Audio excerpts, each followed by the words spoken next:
Yo, what's good, YouTube? Welcome back to another video. In today's video, I'm going to brief through my settings that I feel are the most important. Timestamps are down below. This has been highly requested from a lot of people across the community, so let's jump straight into it. So first, we're going to go through the controller settings. I use a scuff, and I don't use any paddles on the back. I play claw on both sides of the controller. For those of you who don't know what that means, I hold my controller like this on both sides. So when you see the clips of me shooting people and picking at the same time, it's simply because I'm just using my hands in a really weird shape.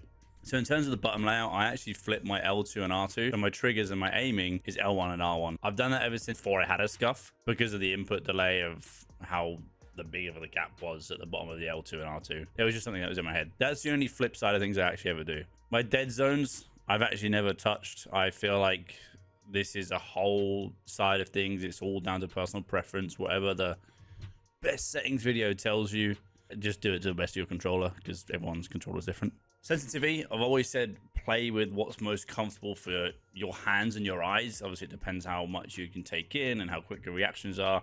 I've always played 7.7. Everyone says it feels like a lot higher, but I think that's just the way that I move in the game. My aiming multiplier has always been 0.9 since Warzone 1. It's just been what's comfortable for me. Again, this is all down to your preference, but it's basically the stick sensitivity from when you're aiming in.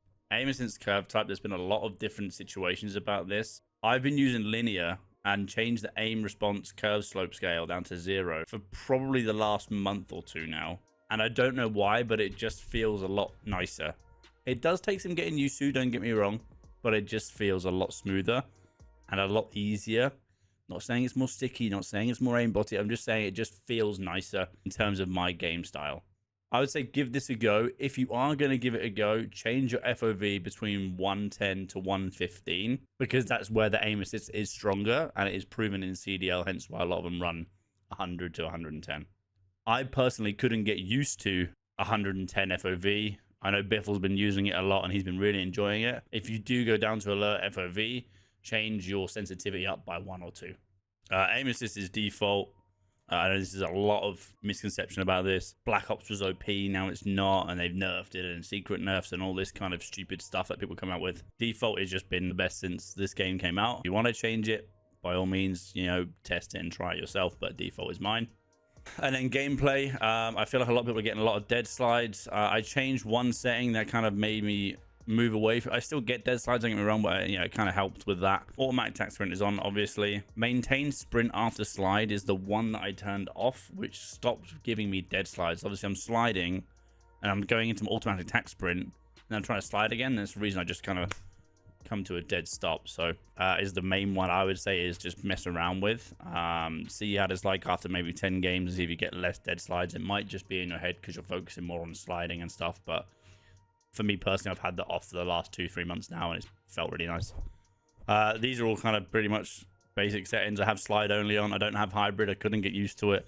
Again, it was, you know, something I guess more comfortable for some players than others. I know a lot of pros use it, but I personally just don't get used to it. I just couldn't get used to it. I kept diving random places when I wanted to move out of situations. In terms of my graphic settings, I have a bit of a beast PC. I play on full screen borderless because I stream and I game off one PC. When or if you have 2 PCs set up, play on full screen exclusive. Obviously, it gives us less input delay, but to be fair, there's not much different. It's literally minimalistic and you won't notice it. So I play on full screen borderless all the time. A lot of shock to a lot of people. I play on 1080. I've just played on 1080 since Warzone 1. I don't know any different. So for people saying, what, you're 5KD player on a 1080? Yeah, like I don't, it doesn't mean any different to me. I can still see people as much as you can see me on a 1440 or a 4K.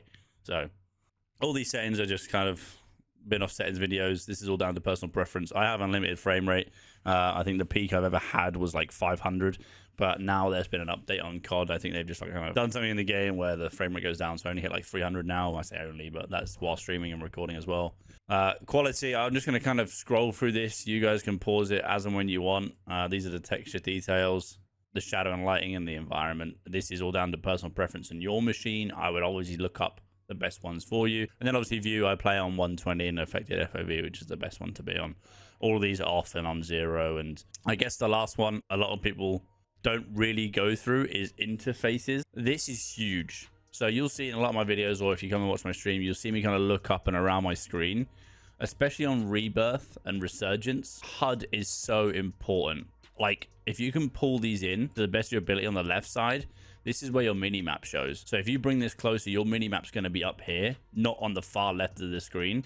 So it's actually a lot easier for you to see where the map is. And instead of you going like this, you're literally just looking up like the tiniest bit. You might not think it makes a huge difference, but trust me, this has saved my life more times than not. But apply that, and honestly, it'll actually make a huge difference. I know a lot of people don't go through it, but it's I personally feel it's made a massive difference to my gameplay. This is all like custom to you and what you want. Obviously, filter 2 and both has been the best since this kind of setting came out.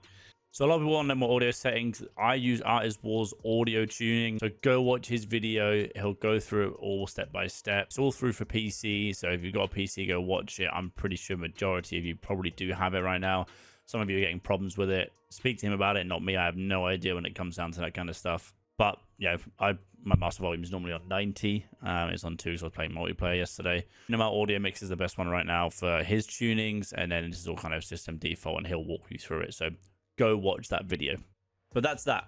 Look, like I said, these are my settings. This is what I prefer. This isn't anything like crazy. It's all down to your preference on a lot of them. But I know a lot of people wanted to see my settings for a while. I hope you guys enjoyed this video. If you want to see any more kind of settings, tips, tricks videos, let me know.